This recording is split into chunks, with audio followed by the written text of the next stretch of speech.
We had mutual friends. My best friend from college, Tommy, and her best friend, roommate, whatever, from college, Katie, ended up getting together in Italy. Tommy was a photographer. I started shooting weddings with him, and I think the first time we met, we shot the wedding of another mutual friend, another roommate of Sophia's. And I was doing the flowers for it. In Minnesota. So we met for the first time in Minnesota, which Sophia doesn't remember. I don't. And then after that, there was another wedding about a year later in Chicago that we both worked on, and then just random dinners, parties, whatever, at Tom and Katie's house, and then. But he was living in Michigan, and then he moved here, and then it was, of course, Facebook that ended up bringing us together, even though we lived 2 blocks apart, and then the rest is history. That's it. I love that she's open to anything. I'm a hard person to pin down, so she didn't just have to love me and my one quirk. She has to love all of my quirks, and she hadn't ridden a bicycle since she was 13, but I'd been into cycling, and she dusted off the old bike, and now loves riding her bike and all my crazy hobbies, and she puts up with it all, and she's got away with people. I mean, everybody loves you. So I think that's part of what drew me to you in the first place, and why I wanted to be around you.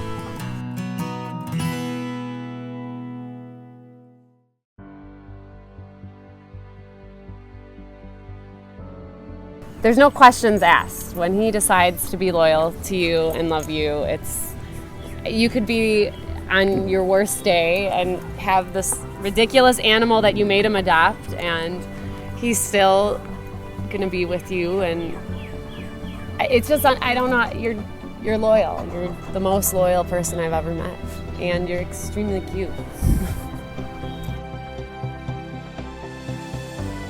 So I have ulcerative colitis, which at times can be very trying on the people around you, because when you get really sick, it takes a lot out of you. And so it was a Sunday, and I remember saying, like, can we talk, and I started telling him, like, the last time it was only my family, and you don't have to put up with this, and it gets really bad. And then, of course, I had to go to the bathroom. So I got up and I went to the bathroom. I came back and he's still there, like laying there like nothing. And I'm upset. I may have been crying a little bit. Yeah, you're crying the whole time. Crying the whole time. And so he says, your words exactly were, do you want some good news? And I said, yeah. And he had the box in his pocket. So then I started really crying. And he started doing that, like laughing at me. And so something about now we're really family, and then I said, well, you just asked me already. So I think you asked me, and then I said, well, yeah, then I did. Then you did, and I said yes, of course, and then crying, and then he asked me if I wanted to see the ring, and I said I didn't care. So seemed like the perfect opportunity, but it was much smoother in my head than it came out in real life. It was perfect. But the end result was the same. I wanted her to know that I wasn't going anywhere, and that in sickness and in health, I was going to be around. So it all worked out. We just make it sound nicer when we retell people. I know.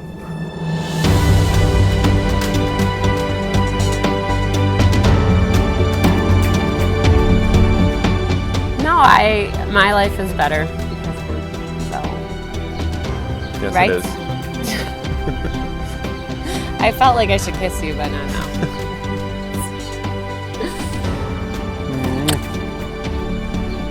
Yeah, my life is definitely better. Save one dog. Save one dog. And I tell him if it was not for me, he would be naked, homeless, and hungry now. Probably. Probably. Think that's the best we got?